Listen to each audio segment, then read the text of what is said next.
Now, hi, so we're at the Edward Hopper House, and I'm here with Wynn Perry, and Robert Monticello, and John Kent, and Carol from the house, and we're going to talk about restoring the Hopper House. And so, I will go back here, and then I will start with you, Wynn, because you played such a big part in having this house restored. Well, all right. Now this is really chapter 2. Chapter 1 was the acquisition of the house. Yes. Which is not the subject today, but right. Just give a little credit to yes. John's sister and brother-in-law and various other people who did the groundwork yes. so that there would be a house here to restore. Yes. I'm a bit of a latecomer. That was all done before I was appointed to the board. Yeah. But it was my role to manage the restoration of the house. Well, and there was something about you were biking by here one day and you realized that it was yes. sort of falling apart? My home is a couple of blocks north of here, and at the time my office was a couple of blocks south of here. And I commuted by bicycle and went home for lunch, so I passed the house 4 times a day. And as I'm fond of saying, I said to my friends who were on the board that, how come you've owned the house for almost 2 years and haven't done anything to keep the rain out and restore it? Mm-hmm. And the next month they put me on the board and started restoring it. But at that time, Bob Minicello was the president of the board, and he did a really wonderful job of keeping the ship on an even keel. We had a board of largely made up of artists with very strong egos and strong ideas, and it was quite a balancing act to keep everybody happy and pointed in the same direction, and that's really, I think, what Bob did. So actually, I just want to point out we have one of those board members here today as well, right? Mm-hmm. Do you want to introduce yourself? I'm Leontine Chemsky, and yes, I was on the first board, and I had a very wonderful experience with Wynn and Bob. How did you get involved? I'm an art historian and a professor of art history, so I was very interested in this from the very beginning, and Susan Reed was one of the people who was really promoting this. Were you also a native of Nyack? You lived here? I as lived well? here. I lived Yeah. here for a long time. Okay. So then we go back to Robert. So it sounds as if you were the one who had to be the diplomat in all of the balance and all these. I'm not human sure beings. I had. They weren't that unruly a group actually, but they all pulled together wonderfully, as I recall, and everybody worked hard. Everybody made a tremendous contribution in terms of time and effort. I always felt that Wynn was the key person in this whole thing, and he may not feel that way, but once the house was purchased, and it was in a kind of a disastrous state, there was a lot of really hard work to get it into some kind of decent shape. And those were the 2 or 3 years that I was involved in the Hopper House.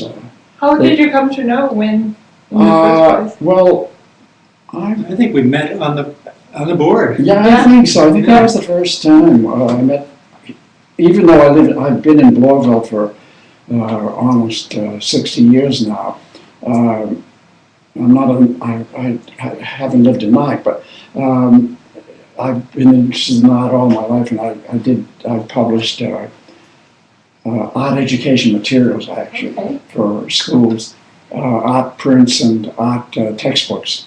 And so I was very interested in art at the time, and I loved Hopper anyhow as an artist. Mm-hmm. So that I thought this was a great kind of volunteer work that I would like to become involved in. So what were some of the skills that Wynn had? Because one thing I am interested in is that to share this experience with other people in this particular day and age so that they can maybe take on projects of their own in their communities. There might be there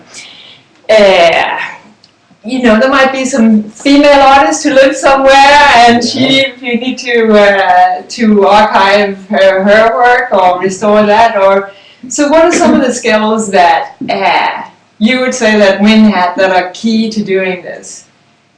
Well, I'm not sure I understand the question, but Wynn has the architectural background to begin with, and also he has a tremendous energy. Physical energy, and that is a big factor. Yeah. But the passion is genuinely coming from everything that the person is about. Oh, well, yeah. Since I was a little boy, I've enjoyed taking things apart and putting them back together. Okay. Well, it's deeper than that. Your father had a great love for older houses. Yes. And that's the reason I got involved, because I heard Wynn Perry was on board. And how do you know Wynn then? How did you first? Oh, my mother worked in the same office as he did. Okay, so she was also working with architecture. Yeah, but she wasn't an architect. She was an office secretary, But you knew about him through her then, or you went to visit the office? Probably through my mother. Yes.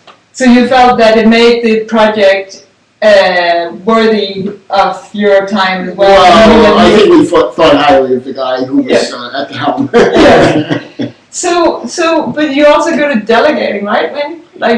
Well, I think I had a subject that was very an appeal to people, and they were happy to pitch in and work on the Opera House.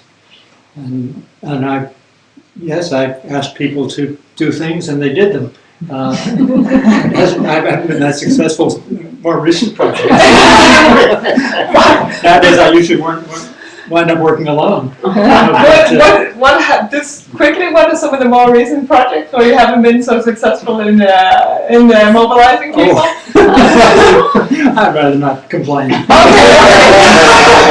Okay. So here it was people cared about the house, they cared about Hopper, and they cared about the people who were involved. Yes. Yeah. So I thought we could start with the house in 3 levels, So we'll start with the top level and the roof, because that was number 1, right? Well, yes. The water was getting into the house through the roof and through the gutters when we came on board, and water was causing the plaster to fall, and the floorboards to swell up, and various other problems.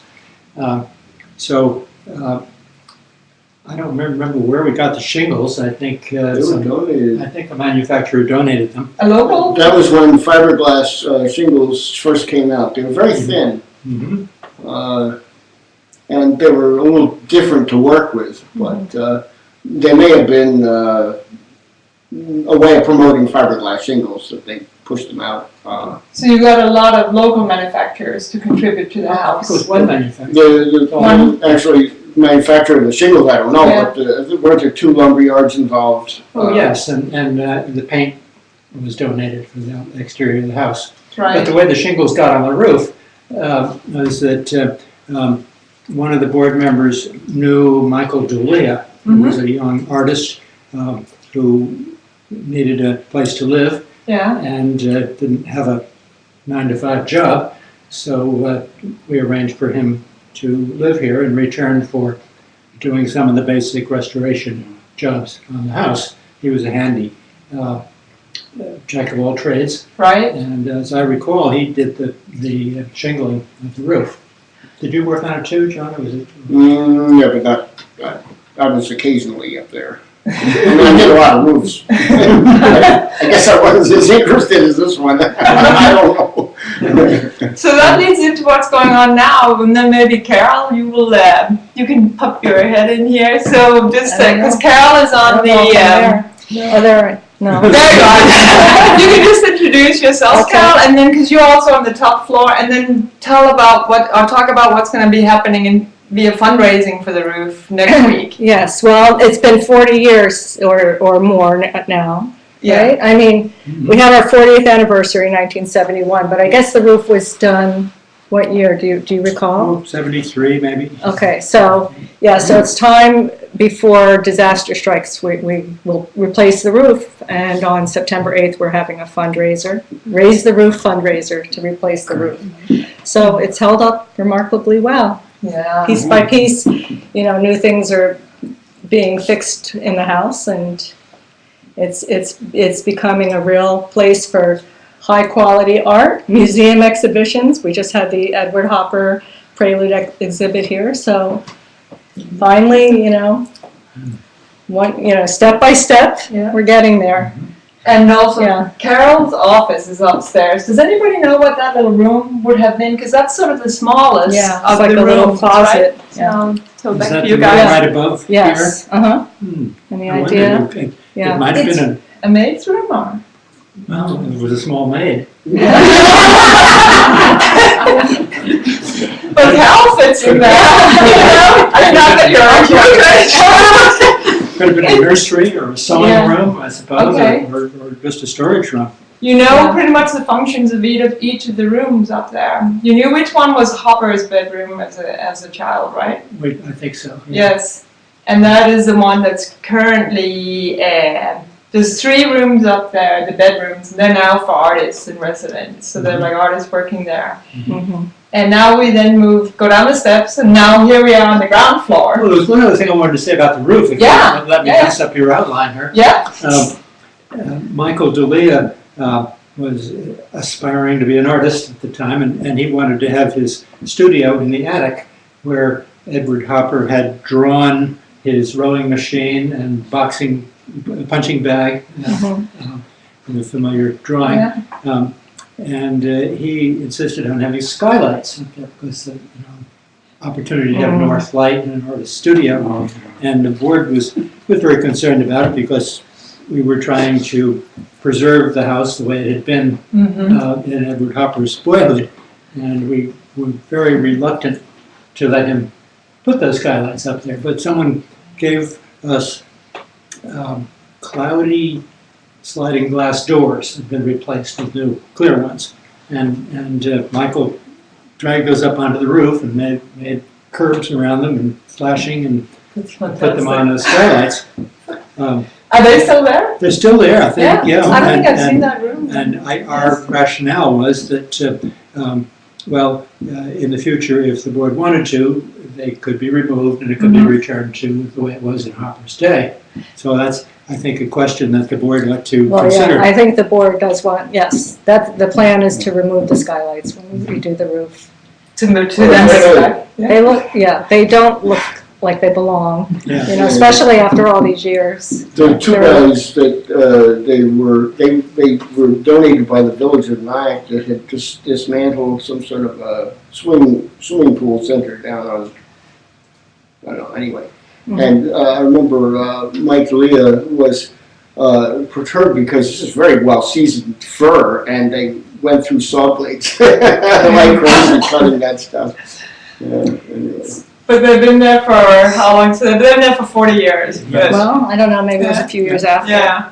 By the way, I should mention that GAF Materials is donating the shingles for the For roof. this So- new house. So Okay. what the fundraiser is to, have it installed and peripheral materials, but the shingles are donated. That's fantastic. yes. Yeah. Good. How long does it take for you to get people to donate? You have to spend a lot of time on the phone, right? Like calling around and see who's willing to. Well, this was done, we had hired a fundraising consultant who before the Prelude exhibit, she went around trying to get a lot of donations because we felt like that was the time To do when it. everyone was all excited about what was happening, the donations would come in then, and they did, so. And what about, do you remember the board discussions about the skylights upstairs where people? No, but I do want to say one thing because I was here from the beginning, and I remember the first time I walked in here into the house. I was horrified. It was so bad. It was in such bad condition, and Wynn very calm all the time and said, "No, this was going to be. He has a vision. He had a vision of what it was going to be." And I just remember him sanding the floors. He sanded the floors, and I watched him doing this, and so not only does the vision, but also, and the expertise, but the, the labor to do this, and I think that really it was his vision Yeah. of what could be done here. Can we give a quick little background? Yeah, Which is absolutely. that in 1965, Edward Hopper's sister was living here. She died that year. So I guess for a few years, I'm sure you knew her. You all knew her. Marion She must not have Hopper. taken care of the house, those last few years. So it must have gradually been deteriorating. Then she died in 1965. Edward died in 1967. So the house really fell apart. I visited Yeah. Marion Hopper briefly once toward the end of her life, and she had the house furnished and decorated as it undoubtedly had been For most of her life, but she had accumulated bric-a-brac and trinkets everywhere, and everything was dark, and there were dark curtains. Even the walls that had been painted lead color were pretty dark by that time. The floors were dark, the ceilings were dark. It was her cave almost. Yeah. Sat in a rocking chair in the living room. But also, it takes funding to maintain a house. And I remember you told me, we're going to skip down to the basement then, because I remember you told me that when you came down there, you found furniture she was chopping up for firewood. Yes, the house had a very primitive sheet metal furnace intended as a coal burning furnace, and the cellar and great big octopus ducts that led up to the registers in the first floor, and then just openings in the ceiling with registers over them to let some of the warm air seep up to the second floor. Never mind. Next to the coal bin was empty when we got the house, and there were the remnants of broken chairs and furniture next to the furnace that she must have used to get a little more heat when the coal ran out. So she had no resources to take care of it, and Apparently, sounds sort of she isolated. lived here in genteel poverty. She Yeah. had very little money, and Edward sent very little to her. I remember coming to the conclusion, and I was in the house as a boy, and the paint would be hanging in long shreds. I just always thought, when you get to be that age, you just don't do a lot of repair, and you sort of accept your living conditions, and you don't want the upset. I just, I've seen this with other people. I'm getting that way. And there's then the physical ability to also be moving around and doing it and fixing it up and Changing of your environment, just the place you're comfortable in suddenly is rearranged, and sometimes it's hard for people to get into. And there were no other family members that then came to see her, or it was pretty much just her on her own here? Yeah, her brother and sister-in-law visit, but that was, I don't think there were any other family members. So then there was that period of time between Marion dying and the house falling apart to people in the neighborhood. Who first started the initiative to buy the house? Well, it was John's sister and her husband who lived right in back. And their names are? And the Arnolds right here. The Arnolds? Hi. I'm Jeff Arnold, this is my wife Barbara. Hi, very nice meeting you. So, And John and Barbara are siblings. okay, so now because I've heard about the Arnolds and in researching this. So then it was just people seeing the house falling apart and Well, it's more than that. You may recall better than I about the fire. yes, Yeah. I can. That this was an occupied. I don't know if you want to be on. If you don't want to be on camera. Not particularly, no. Okay, good. Then I'll just put it back to the three main. Here, so but you can tell. This was owned by somebody named Juanita Lynette, who was what, in Yonkers? No, Or was it- she was in Westchester. Westchester, well, she was Westchester. Oh, she, this was a long time after Mrs. and it was actually a long time after Mrs. Hopper died. Okay. When Nita Lynette bought the house thinking she was gonna find a treasure trove of paintings that Hopper had secreted away somewhere. And of course, she was very disappointed and was quite disgusted, so she toddled off and never came back again. So far as I know, she never did anything to the place at all. And it wasn't too long after that that there were a lot of problems with, there was a lot of corruption and disruption in the area at the time anyway because of various things that were going on in Nyack. Nyack was at its lowest ebb ever at that time. So anyway, there was a fire in the back of the house at the time with kids hanging out. Oh, was that the one that started in the hallway? Yeah. Yes. It was there. So So anyway, they were, okay. so anyway, after that, We were out there, what, 4 o'clock in the morning? well, we figured it was only gonna be a matter of time because the mayor wanted to take this house down along with We two want to turn others this in the into a village. parking lot. Yeah, he It was was only trying to in make the a parking lot, so What we're. mayor was that? Caglione. So anyway, Yeah. we figured it was only a matter of time before that happened here, and so Jeff wrote a letter to the paper, which is somewhere in the files, inviting anyone interested to call our number or write, and we got the ball rolling that way. We got a tremendous response, so. That's great. A lot of people were Committee friends at of the Hoppers. Miss Yeah. Hopper especially was very congenial with everybody. So- I think you'd find most people knew her. So that would be Marion's mother and Marion. No, Marion. Oh, Marion, okay. Marion, yeah, she was a very friendly woman, and she'd sit on her porch with her cat, and, you know, she liked to talk to people. She'd call you off the sidewalk to come and talk. There's nothing wrong with that. Absolutely not, we had a very wonderful friend that way. So then that way you got the word out that the house was in danger of being turned into a parking Yeah. lot and people mobilized and you were able to collect money to buy the house. It was amazing how quickly people offered all kinds of things, like artists offered paintings for auctions, and it was just amazing. A lot of stuff came together after that. Well, it was kind of interesting because all 3 properties, of course, belong to Hopper House, the Yeah. other 2 being behind Hopper House, Right. which is where we live.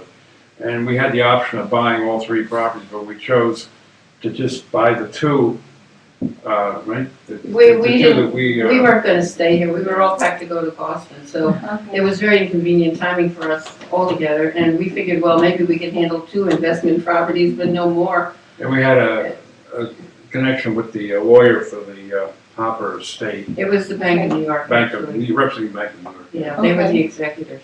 So we were able to get a mortgage.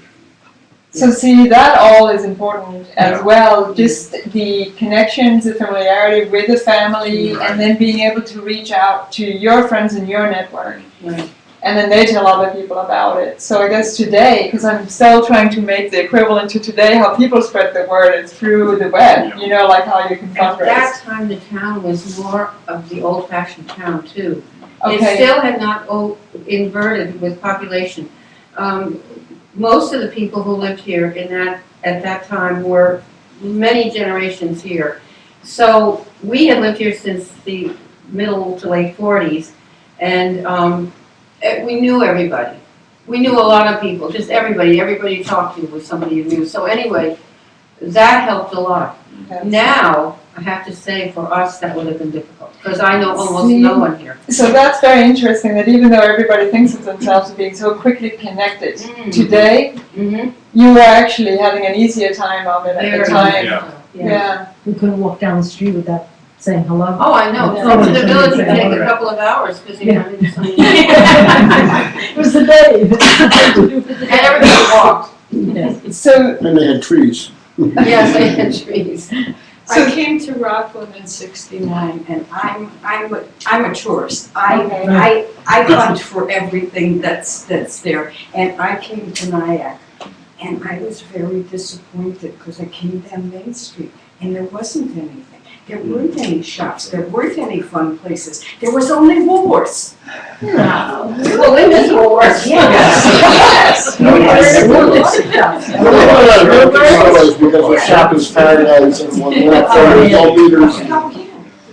What were you saying about the empty stores? I had a lot of empty stores at one time The empty because of all the storefronts? shopping Oh, centers that yeah. opened up elsewhere, and we Okay. had metered parking, and people said, why Right. pay? I can walk into a store without paying for meters. Okay. And then the antique shops and then lately the garment, all those beautiful stores selling clothing and everything. Originally the antiques, I think it was Gable. He started the Yeah, he was antiques there for many years. and he got all the antique stores over there and that's the rebirth Okay. of mine.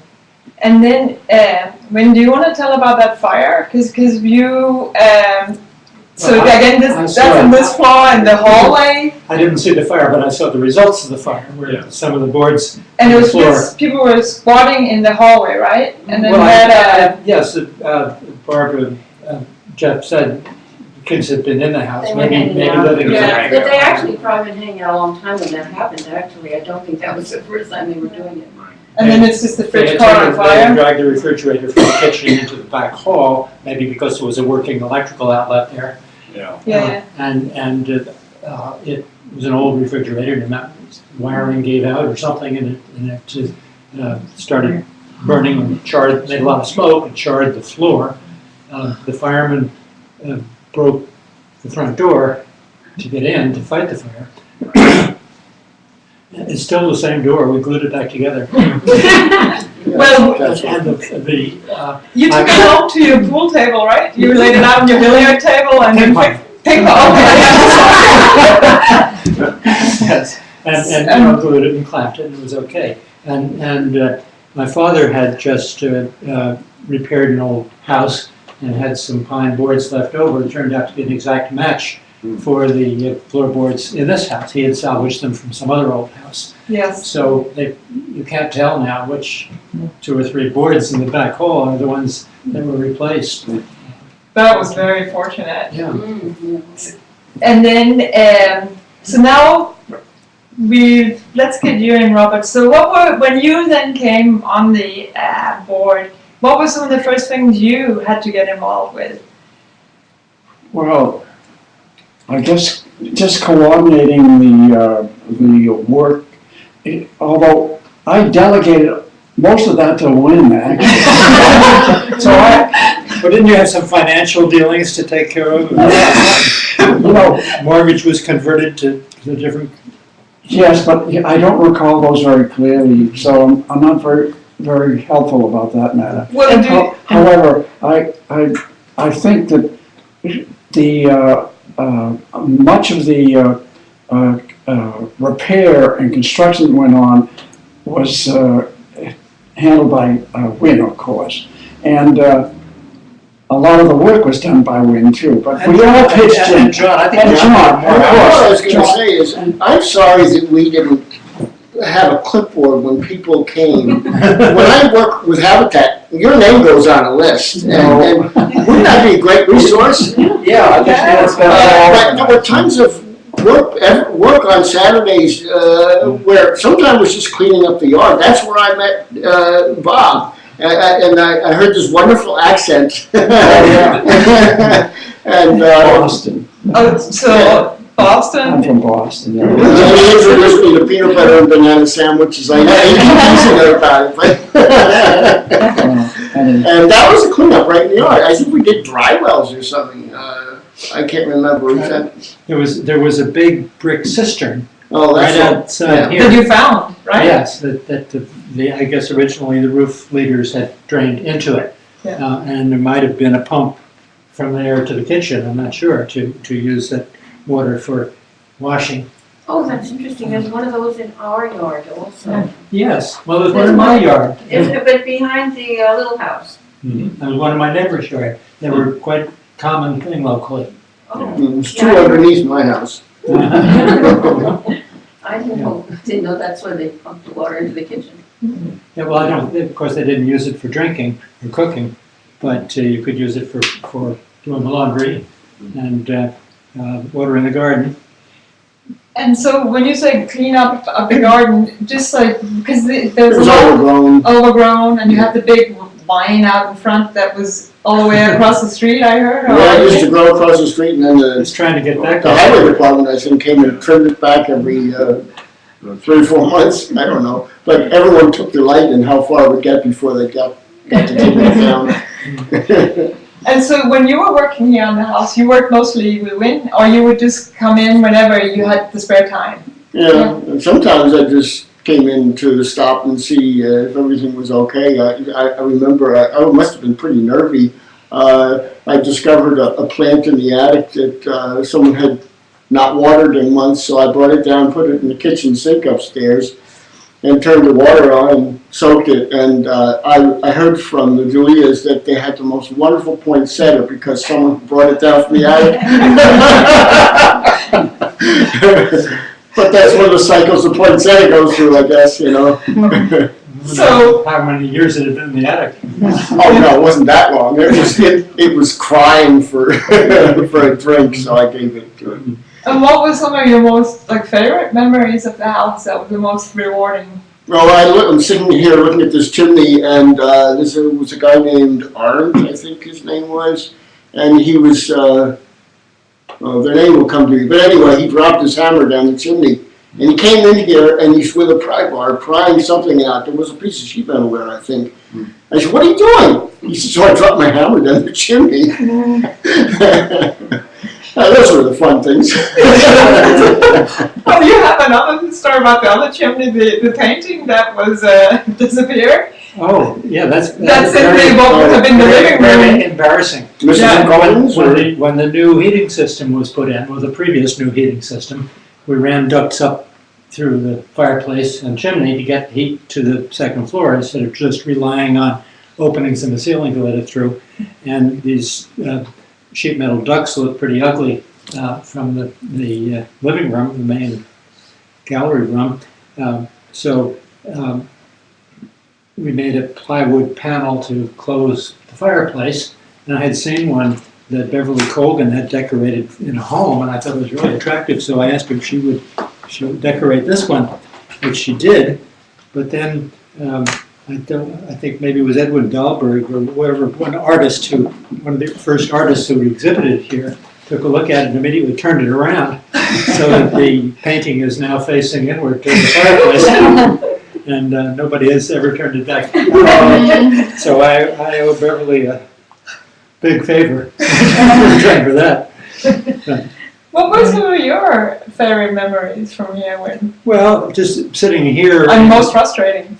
Oh, As well. Sitting here in what had been the Hopper kitchen. Yeah.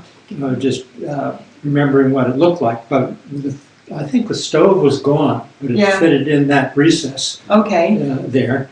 And I guess probably it was originally a coal stove, and the smoke went up the flue in the chimney. May have been replaced by a gas stove by the time. Yeah, there was a gas stove right here that had a heating element to it. Frank Owen put it in. Oh, okay.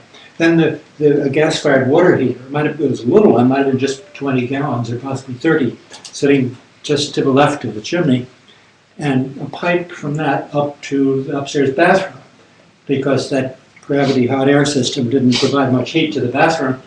So they used the domestic hot water heater that most people only use to heat water for the faucets, but it also was connected to what they called a coil pipe in the bathroom upstairs, a vertical coil that the hot water ran through to heat the bathroom. As you were filling the tub, it would heat the room a little bit. Yeah, it was the first time I've ever seen such a thing. And there was a cast iron sink with attached drain board against that wall behind the camera. Interesting. And all these, so the sort of logistics of the house, like electricity, you also got the labor unions involved, right? Where people could do an apprenticeship. Yes. And then they would work The here. electrical union had an apprentice program for training electricians, and they brought their students here to do the wiring. We had to pay a licensed electrician to put in the service entrance, the main panel board, but the apprentices did wiring for all the outlets and switches and lights, and most of them worked. Which is, And some that didn't. and then you created a college class for how to fix up an old home, and people could get credits, right? Yes.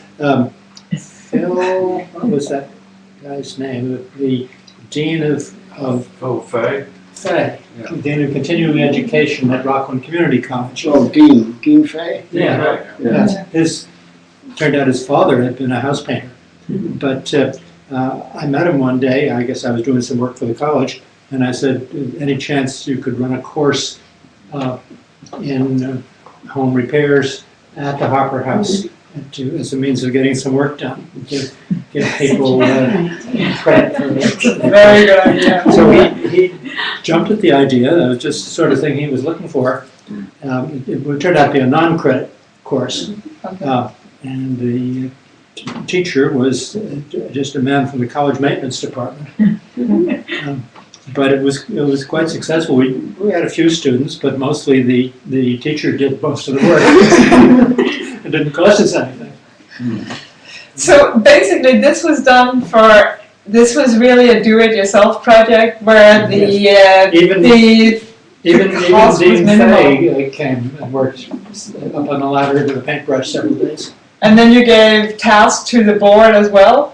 Well, yes, we have to the show up. board were good at showing up for Saturday work parties, but also I gave each board member one or two window sash to take home and repair. Did I give you one, Lynn? But I've just wrote out instructions. I've removed the old paint and putty and prime paint them and put the glass back in and putty them and repaint them. And these were housewives and artists and other people who were not professional house painters, but they all did a good job. And we put the sash back and I'd like to mention, some other people that were involved, because one of the people from the original board was Susan Reed, who was a folk singer, and she lived in Nyack. She had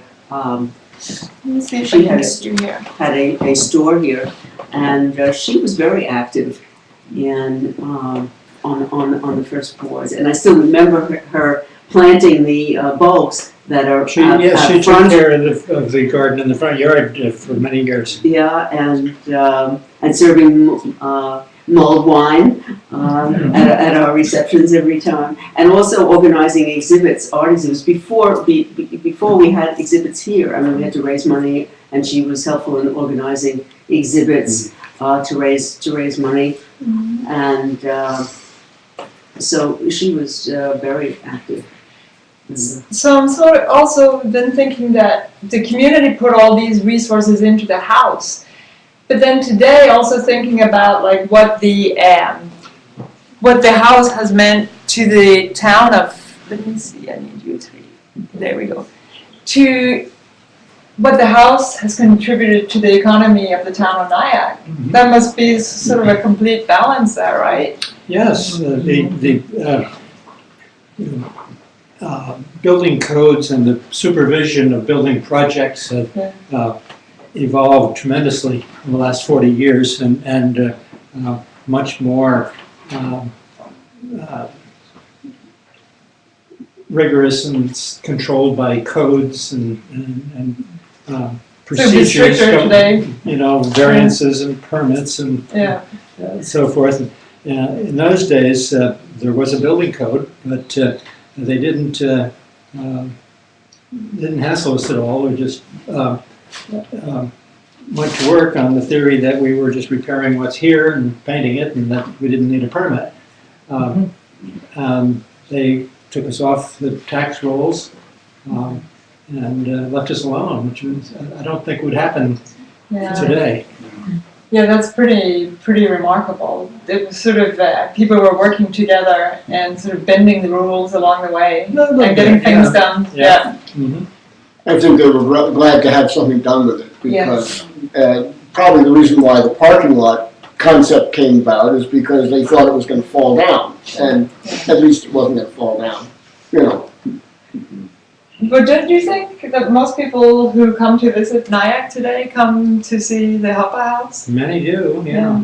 Now, my wife and I were in Maine. What art museum were we at? Farnsworth. At the Farnsworth, and I mentioned the Hopper House exhibit, and the lady who was working as a receptionist used to live in Nyack, and told me that one of Nyack streets is named after her family, and so she was very excited because right there she went on a Hopper House website.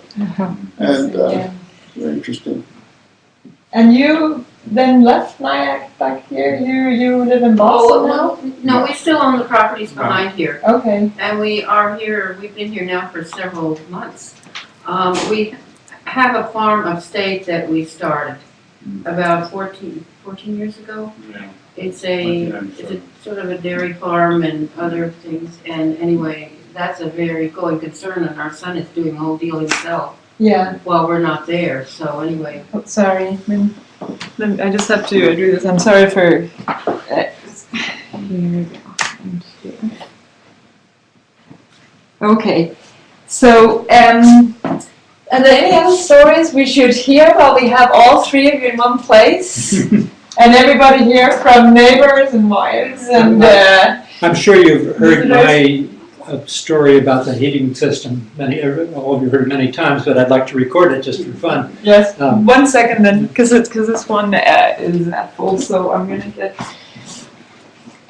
this one here.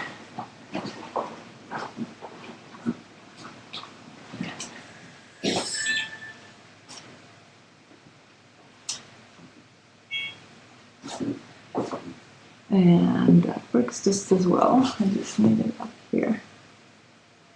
Perfect. So, Okay.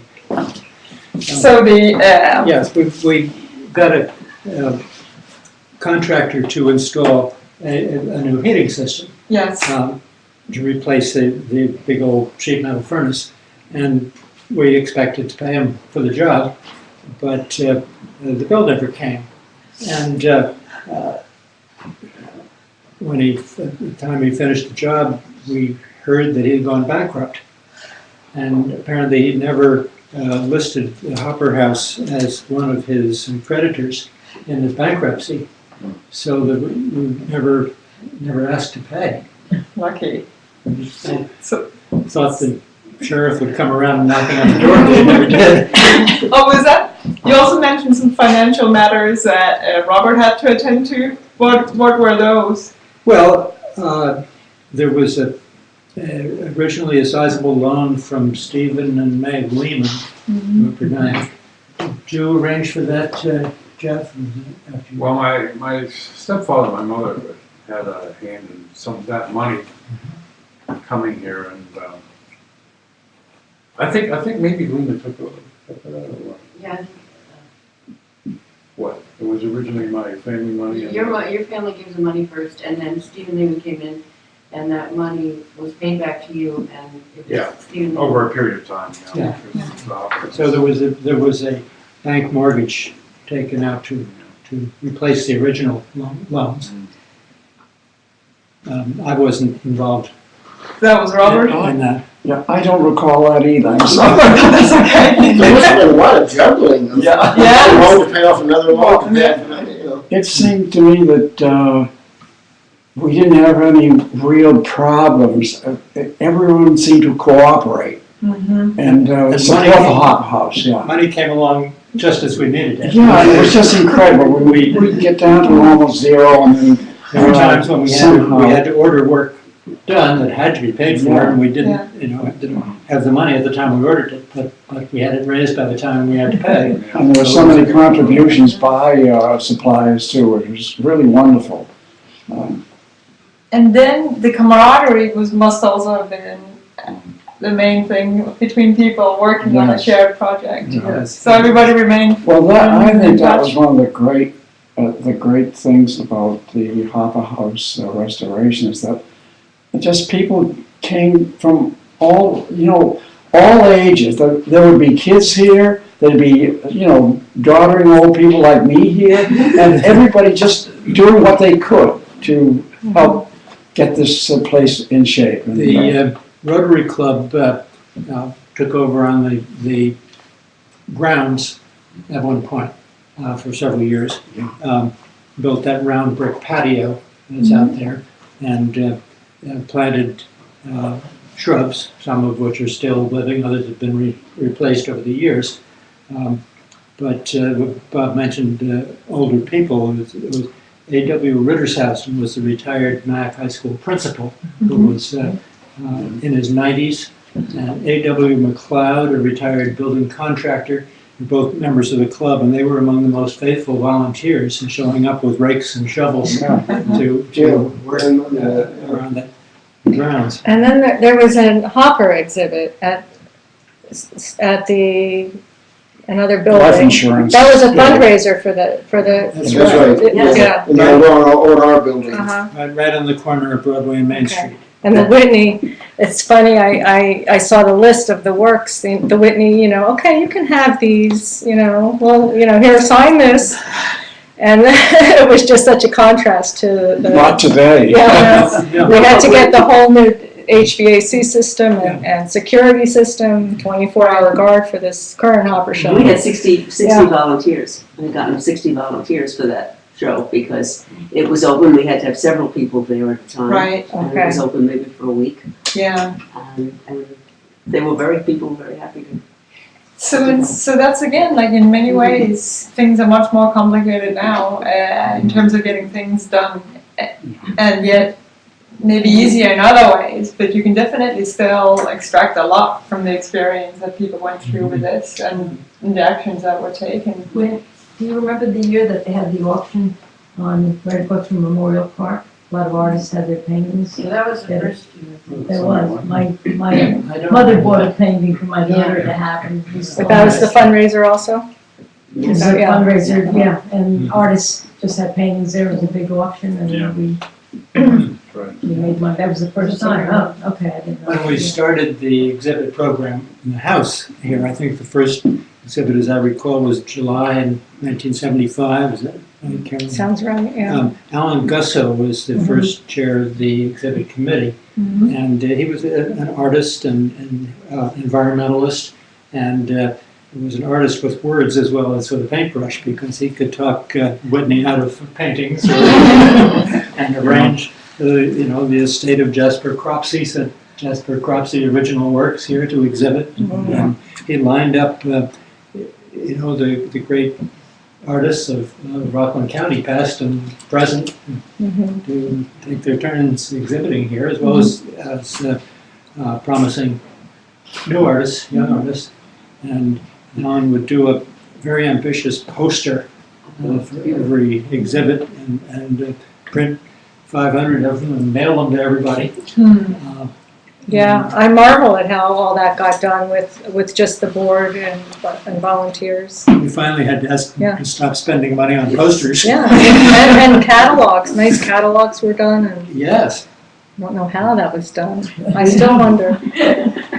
What are some then, because now we're getting towards the end of this hour, what are some of your hopes for the future with the house? And I'll let you answer that, Carol, and then if anybody here has questions or things they want to contribute, then say that afterwards. Well, we have a great, strong board. Everybody's fired up because we had this successful Hopper show.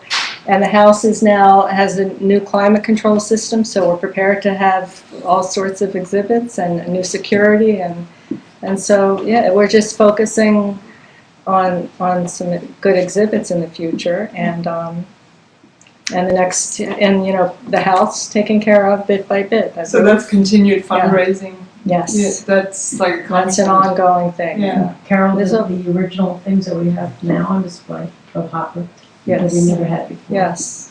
That's- We have a loan a And like long-term the loan of roof. Hopper, early work.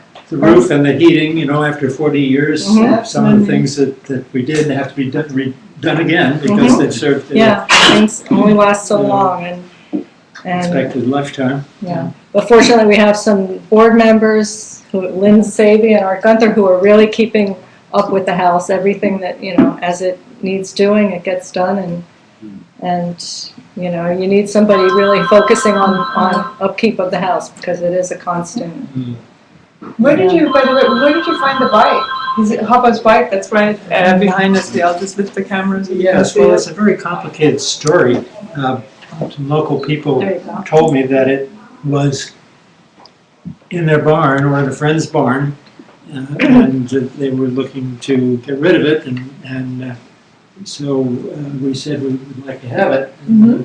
So then it was in my barn for 5 or 10 years, and then it was in the bike, hanging in the window of the bike shop next door. Yes. But apparently, what was it? Marion, so an art teacher at Nyack High School had bought it for Marion Hopper. At the auction? That was prior to the auction. Oh, because I remember at the auction, a bike with wooden rims, they were in excellent condition though. And I think I wanted to buy it and maybe I got outbid. Well, I don't know. I've pieced that story together from various different people, and then I've forgotten half of it. Yeah. So it is possible that it was an auction, but that's not the version I heard. Oh, okay. Maybe there was another bike.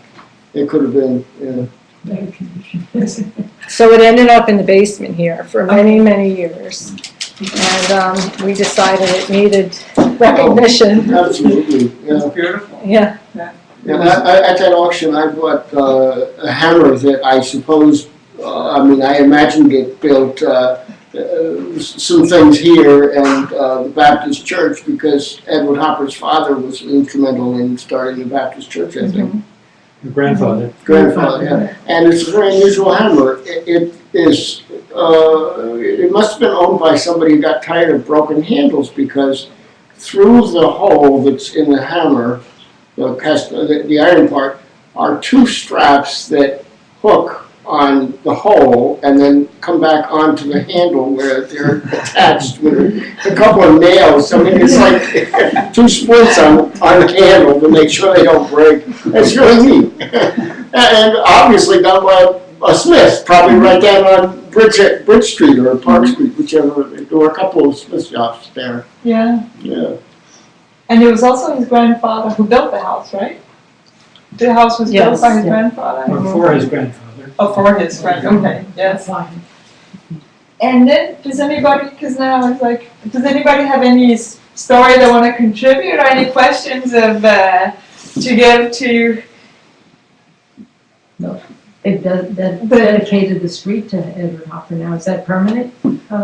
Edward Hopper? Well, it's not officially permanent, but we'll arrange for it to be. Which street? We have, Broadway. The town, Okay. it's I all, think that the street that looks down to the river should No, be just- his because it's the only street in Mac that you could live in a house and look directly down. yeah. Oh, yes, yeah. So that would inspire morning light. Yeah, who knows what Edward Hopper would be if he didn't have that view of the river. And on that note, Yeah, then we'll end our youth stream, and thanks to everybody. thank And you. everybody, please stay seated, because then I'll just do a portrait of you all. So, but I'll stop recording.